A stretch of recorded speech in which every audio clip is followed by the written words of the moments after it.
Hi guys, what's up? I'm having an awesome tea today. I prepared the tea by myself. See? And I prepared tea in this particular container. You must have seen the container, right? My mom uses it I don't know how many times a day, right? So, okay. So, since I was preparing tea in the morning and I was having your lecture, so I thought today I'll be teaching you something related to how to prepare tea. I am an awesome cook, by the way, and I know cooking like anything. So if it comes to preparation of tea, it's an awesome thing that I can do. So today also I will be telling you something related to how to prepare tea in your lives, okay? So let's try to prepare an awesome cup of tea today. By the way, let me have one more sip and then I'll start the lecture. Nice tea, right? Okay, so today the topic that we will be doing in our class is something related to colligative properties. First of all, I need to tell you what do we mean by colligative properties and how come the preparation of tea and colligative properties are correlated with each other, right? Again guys, before I start with the topic, I would like to give you some physical day-to-day life example. And the example goes like this. Have you played that treasure hunt in your school? I was a very good player. Whenever we used to have fest in IITs, then we used to play that treasure hunt. So what's there? Let's say there is a plan which has to be organized and the plan goes like this. Or the task that you have. So there are two teams, team A and team B. Okay, the team A has to, both the teams A as well as B, the task is go and collect 10 white items. So they got a chit and on the chit it was written that you have to go and collect 10 white items. So you know what people did? Team A was super intelligent and team B was little, so team A were always like, they were quite perfect, whereas team B was just normal. So when team B started collecting the samples, let's say when they started collecting 10 white items, there was a complete playground, they were there in the college or in the school maybe. So you know what they started collecting? So let me first tell you about team B. So team B, let's say first collected a piece of chalk. Because chalk is white in color, so they collected it. Then they collected a cotton plug. Okay, let's reduce the task and let's say only 5 items are to be collected. Fine.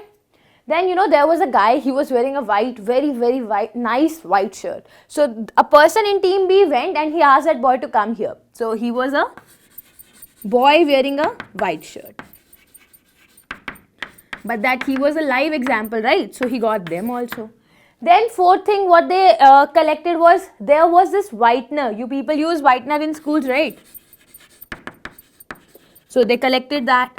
And finally, they were to collect another thing. So for white thing, they were searching. And let's say they got some eraser, because eraser is also white. And they quickly came and submitted all the articles, right? But team A people, they were like, let's start collecting. So first when they were going, they said that there was a person wearing white shirt.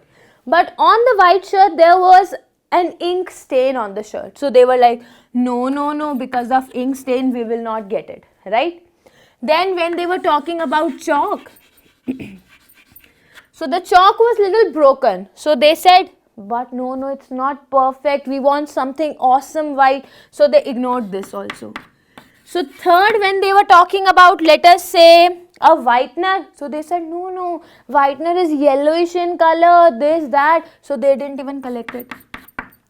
And finally, when the results were announced, what do you think will be the winner? Genuinely, if I would be the judge, I would have declared team B as the winner, right? Yeah, the task was that you have to go and collect 5 white items. Did I say the 5 white items have to be live only? They have to be exactly white, they have to be crystalline, they have to be amorphous or nothing? Nothing I said, right? So I was just saying that go and collect any 5 white items. So they collected. Whereas team A was very particular about, no, I want exact white only, no dull white, no dark white, nothing like that, right? So you might be thinking, okay ma'am, if you have told all that, but what is the point, right? Now let me correlate this with the chemistry part. So the complete plan or the complete task could be accomplished if you were just considering the number. I wanted 5 items, so I was concerned about only 5. I was not concerned about what kind of objects you have to collect. Do you need a live object to be collected or you need a dead object? Nothing like this I mentioned, right? Similarly, when I say in chemistry, when a non-volatile solute is added to a volatile solvent.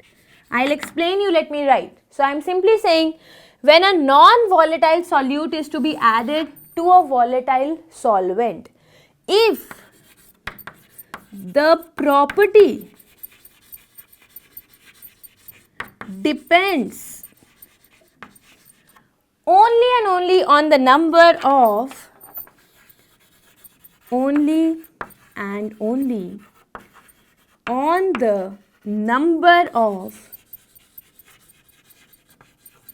non-volatile solute particles.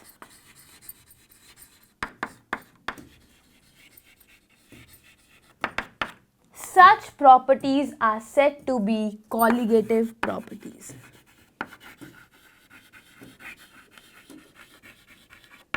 Such properties are said to be colligative properties.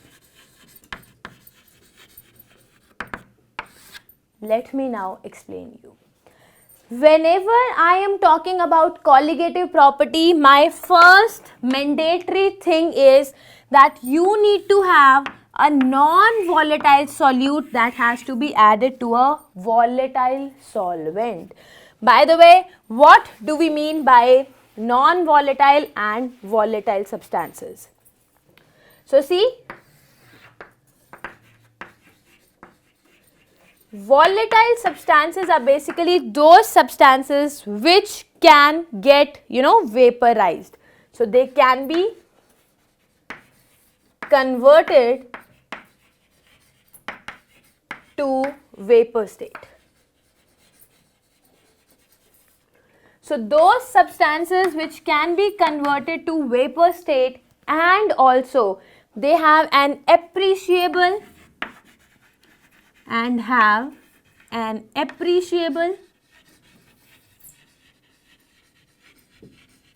value of vapor pressure.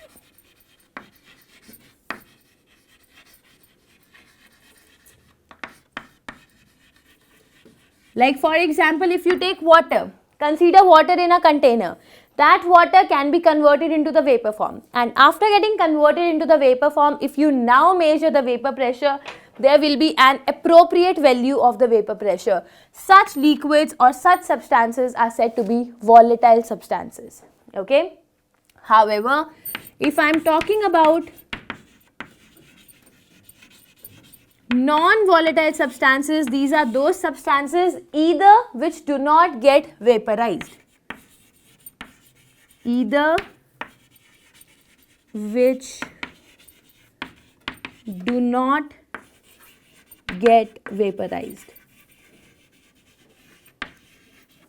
or even if they undergo vaporization but they do not have appreciable vapor pressure, nor they have an appreciable value of vapor pressure.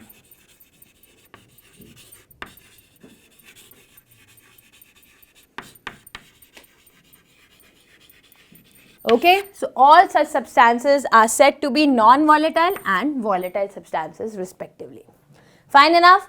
Now when I'm talking about colligative properties, you have to make sure that we are talking about a non-volatile solute which has to be added to a volatile solvent. Fine. Once this is done, now let there be any property, you are measuring the value of any property. If the value of that property depends only and only on the number of particles of non-volatile solute that you have added, irrespective of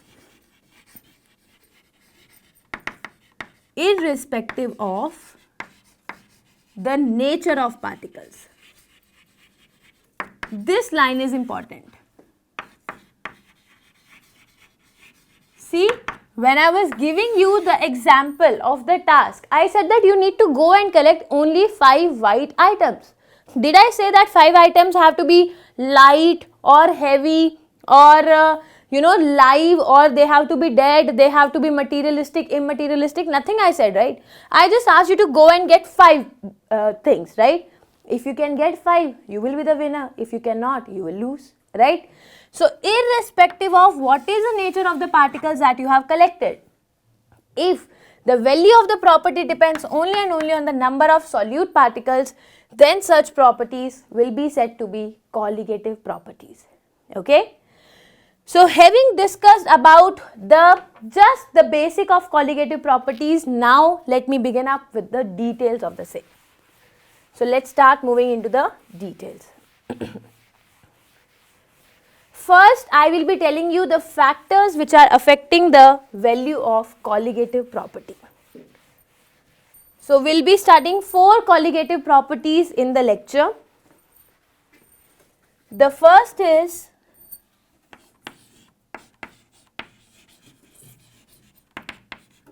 relative lowering of vapor pressure. We have studied vapor pressure, right? So, now first of all, we will be studying the relative lowering of vapor pressure. Second is elevation in boiling point.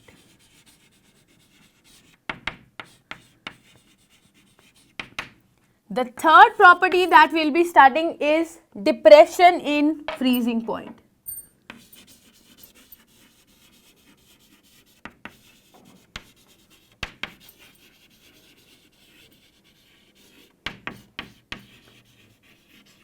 And the fourth property that we will be studying is osmotic pressure.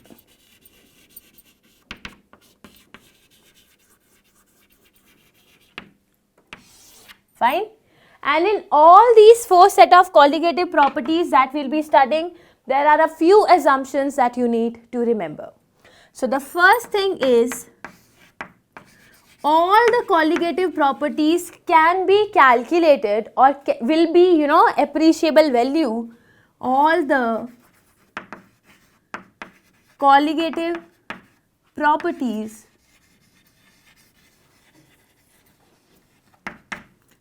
hold significance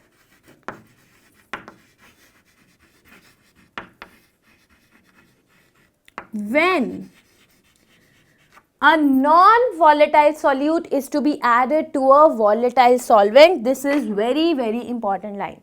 So, you need to consider any solution when a non-volatile solute is to be added to a volatile solvent.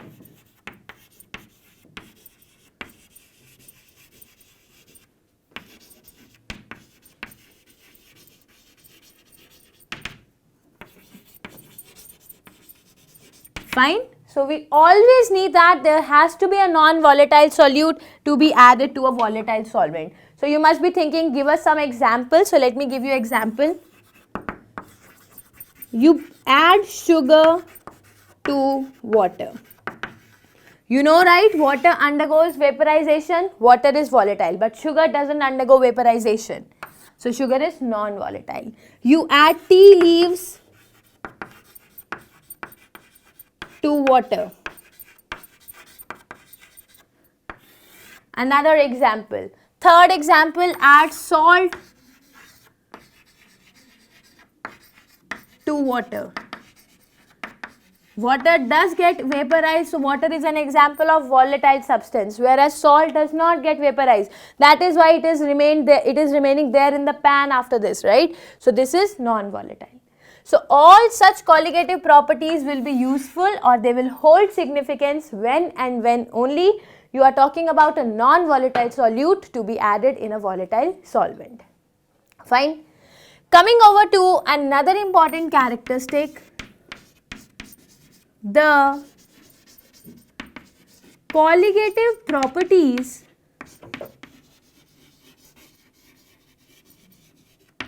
can be measured or again the colligative properties hold significance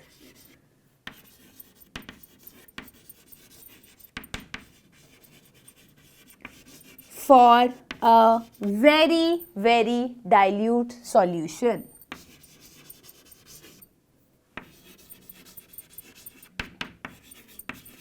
So if the solution is concentrated, then either it is difficult to calculate the value of colligative property, or the value of colligative property that you will be getting will be somewhat wrong. But to get an appropriate value of colligative properties, you need to make sure that the solution has to be very much dilute. Okay. Now listen to me very carefully. When I am talking about a dilute solution, so let me just take into account one concentration unit, which is molality. Let's see how the value of molality gets changed, or how can it be quite taken as an appreciable or approximate value. How do we write molality? Number of moles of solute to be divided by mass of solvent in kg.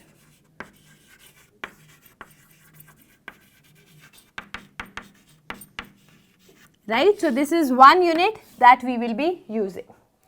Another unit that we will be using is something related to mole fraction.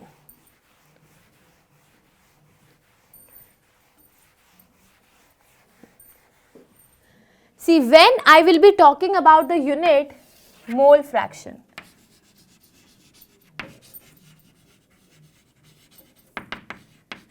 it is generally written as the number of moles of solute plus number of moles of solute plus number of moles of solvent, right?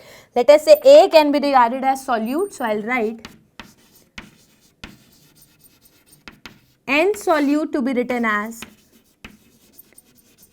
N solute plus N solvent. Am I right? Now see, if the solution which is given to us is actually a dilute solution, so what do you say? For a dilute solution, you can simply say that the number of moles of solvent will be way too greater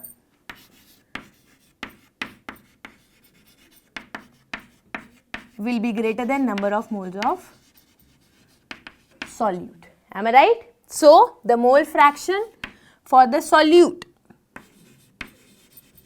can be simply written as number of moles of solute. See, you can't ignore the number of moles of solute in the numerator because it's single term. The ignorance or the negligence can be done only and only in not in the division and multiplication. It can be done only and only during subtraction or addition, right? So, this can be written as number of moles of solvent. This is how you can write the mole fraction of the solute. So, the mole fraction of solute can be simply written as the ratio of number of moles of solute to the number of moles of solvent. Fine. So, that was another characteristic. Coming on to another characteristic about the colligative properties. See carefully. All the colligative properties have been found to be all the colligative properties have been found to be inversely proportional to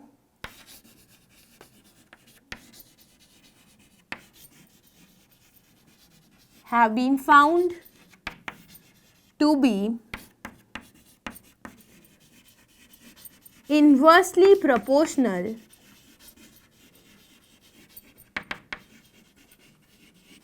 to the molar mass of non-volatile solute.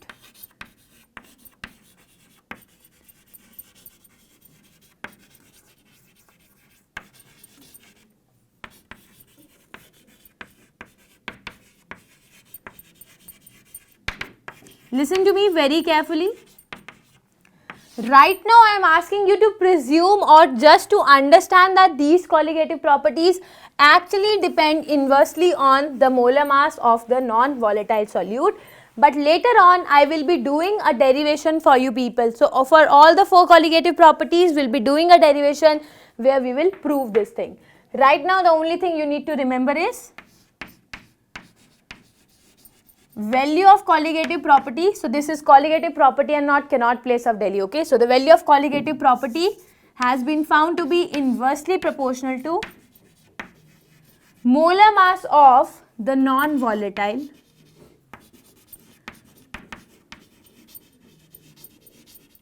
solute. Okay. Let us come on to another few characteristic about colligative properties, and one another characteristic is the value of colligative property does not depend on the nature of solute particle. Does not depend on the nature of solute particle.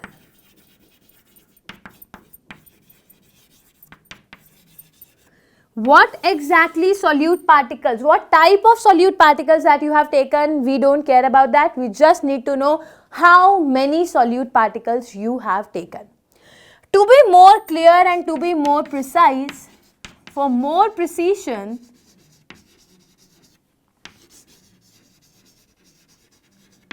we can say that the value of colligative property depends upon the relative number. The value of colligative property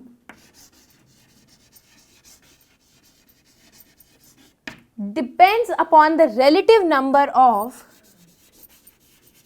this is another important point, depends on the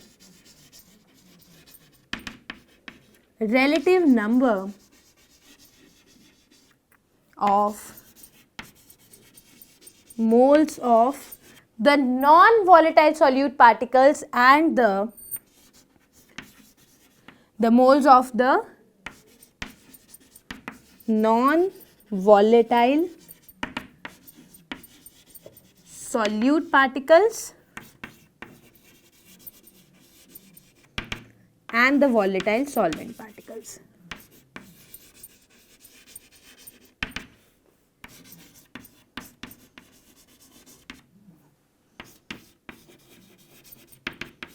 Let me explain this to you. See, otherwise we generally say that the value of colligative property simply depends on the number of non-volatile solute particle. This is what we have been saying. But if you want to be very more precise, if you want to be even more accurate, then you need to remember that it is basically dependent upon the relative number. Relative number means number of moles of non-volatile solute is important, but to be divided by number of moles of volatile solvent is also important. Fine. So suppose you are carrying out the value of, you are trying to figure out the value of colligative property into different solutions. Okay. At least you need to make sure that the number of solvent particles are same. If you are keeping the number of solvent particles in all the containers same, then it simply depends upon the number of solute particles. Okay. However, suppose you have taken two containers, one having 100 solvent and 50 solute, other having 200 solvent and 50 solute. Now also the value of colligative property will be different, right? So actually I'll say the value of colligative properties will depend upon this number, the relative number of the non-volatile solute particles as well as of the volatile solvent particles. Fine? So this is another important thing. Now moving further, two more small things are there. The colligative value actually depends upon value of colligative property actually depends upon the nature of the volatile solvent also, on the nature of the volatile solvent also. I mean, that's a normal thing. It is not going to decide the different values of colligative property, but this is well obvious, right? Suppose you have taken one container in which solvent A is there, another container in which solvent B is there, right? So actually the nature of the solvent is also important. Now suppose you are adding equal number of non-volatile solute.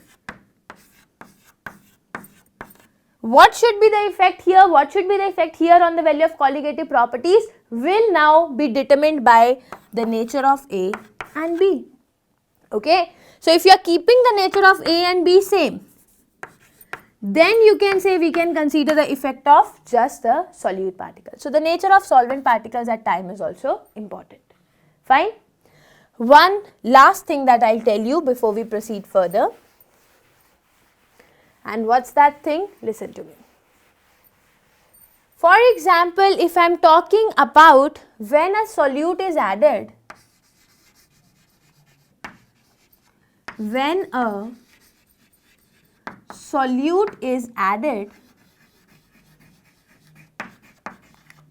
to a volatile solvent,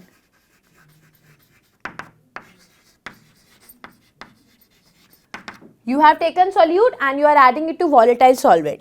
It may happen, right, that the solute may undergo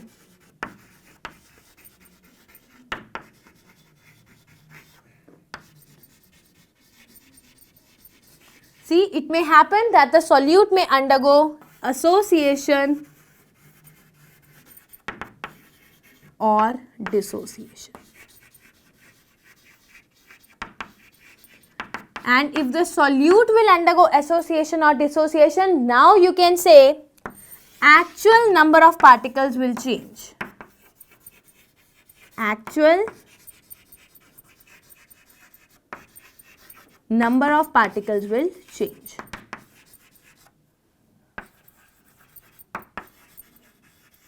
And if there will be a change in the actual number of particles, then you can say the value of colligative property will automatically change, right? For example, consider a solid AB. Let's say earlier you added 5 moles. So there was a solid AB, you added 5 moles in any particular solvent. So it was having one particular value of colligative property, right? Now let us say when the solid is dissolved in the solvent, it undergoes dissociation to form A plus plus B minus. Okay. Now see, 1 mole of AB will give 1 mole of A and 1 mole of B. Now when you are taking 5 moles, so don't you think this will be 5 moles? And this will be 5 moles. So we have got an overall of 10 moles. Right? But now we have 10 moles in the same solvent. Earlier we had 5 moles in the same solvent. I told you, right, the value of colligative property just depends upon the number of particles irrespective of nature. So here nature was AB, here nature is A plus and B minus. I am not concerned about nature. Here only 5 were there, but here 5 plus 5, 10 are there, right? That means now you can simply say that because of the dissociation of the solute, this non-volatile solute is actually getting dissociated to form A plus and B minus, and hence there is being, there is a change being brought in the number of particles. So if the number of particles are changing, you can say the value of colligative property will change. Fine. And the same thing if I am talking about the association. See carefully.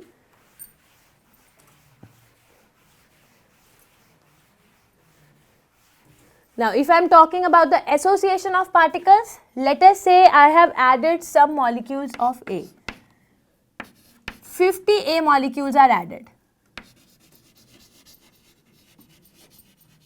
And they are taken in a solvent. So, when 50 A molecules are taken in the solvent, they must be having a value of colligative property as 1. Right? Now, let us say some of them will combine. So, when you put A together, then 2A molecules will combine to form A2 molecule. Okay. So, here 2 particles were there and they are combining to form 1 particle. Right. So, can I now say that here 2A were there and here only 1A is there, although the nature of the particle has changed. So, the nature initially was A only, right? It was monoatomic, whereas the nature finally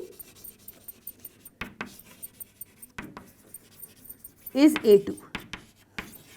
So, the nature has changed, right? And when now the nature has changed, you can simply say the number of particles will be dependent. See, earlier how many particles were there? Earlier we have taken 50 molecules of A, right, in some solvent. So, let me write it here.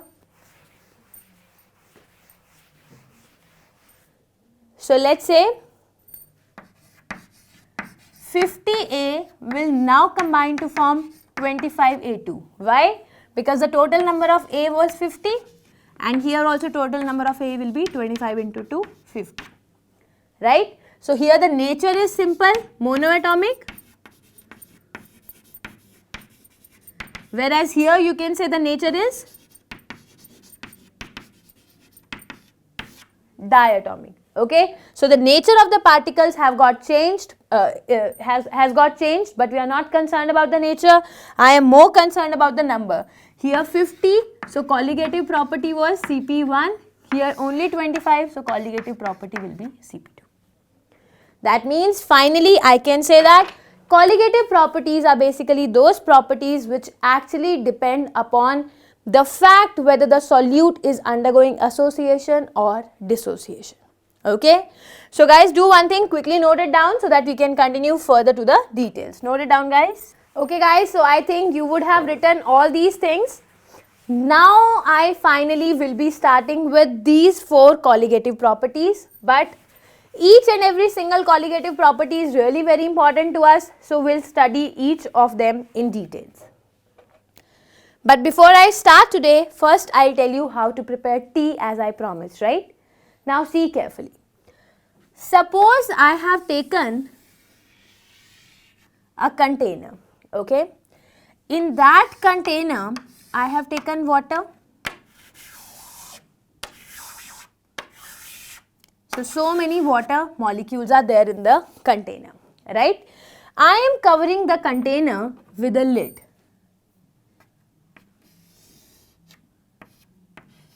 So, there is a lid on the container and I covered the container with a lid. You do agree, right? In my previous classes, I would have told you something related to when you are, let's say, outside atmospheric pressure is 1 atm, which is nothing but 760 mm of Hg, right? Now, let us say if you are keeping the container in dark room, some of the water molecules will come in the upper surface. And when the particles will come here, you can say these particles will collide with the wall of the container, with each other and also on the surface, right? So, surface of this liquid. So they will be exerting some pressure which is known as vapor pressure.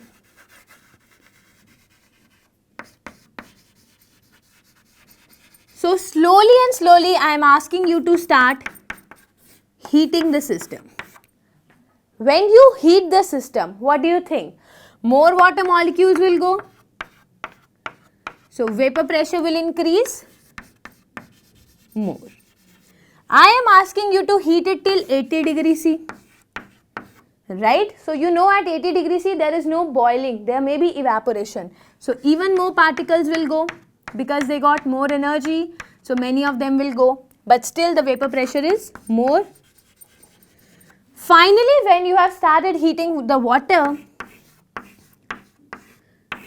to a temperature equal to 100 degrees C, then at a temperature when you have supplied a 100 degrees C temperature, then even the particles which were there at the bottom of the container will get sufficient energy and they will get into the vapor state. Right? So slowly you will see that the vapor pressure inside the container will also become 1 atm or 760 mm of Hg.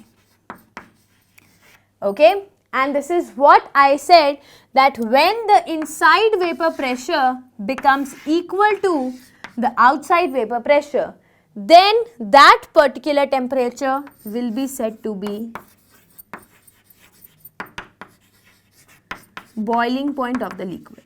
So boiling point of the liquid is basically defined as the temperature at which the vapor pressure in the container becomes equal to the outside atmospheric pressure. Am I right? Now consider one fact. Let's say the pan that I have taken, I want to prepare tea. I want to prepare tea. So what I'll do, I will add some tea leaves into the water. Again, I have covered it with the container. So when you have added tea into the container, don't you think these white tea particles will be here?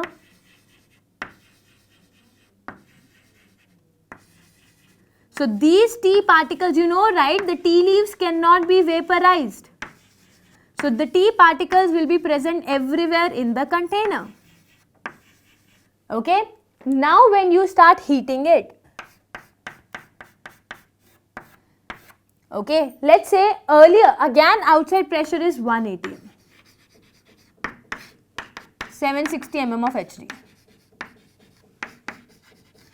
When you start heating it, don't you think the water particles are volatile? And since water particles are volatile, they can go into the upper surface. Right? So vapor pressure will be there. But guys, don't you think that since these white are non-volatile, so the white have got no tendency to go into the upper atmosphere. That means when there is a non-volatile solute,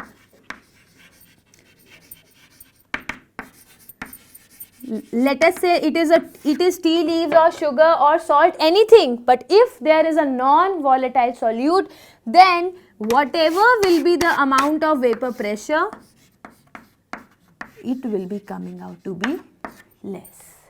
Fine. So this is one type of colligative property that we will be discussing in details, that if you increase the amount of non-volatile solute particles, then there will be more and more lowering of vapor pressure. Why?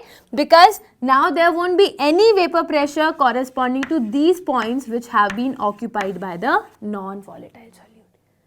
Okay, so we simply say that on the addition of non-volatile solute, the vapor pressure will become less.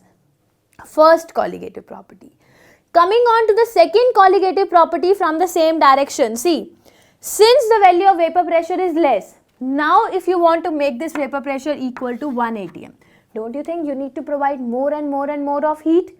And when you are providing more and more of heat, so the boiling point will be enhanced.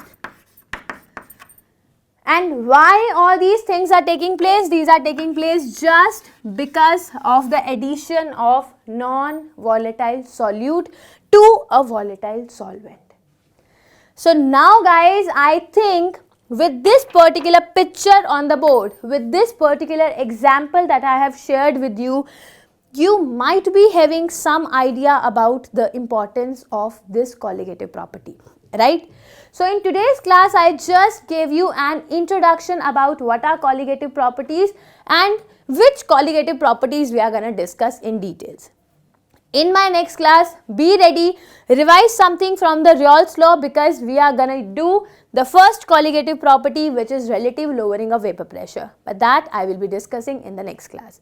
So make sure you study well and let me now you go so that I can have a very nice cup of tea because I have started explaining you, right? So now I'll relax, you also take a good cup of tea and then we'll meet again. Take care, bye-bye.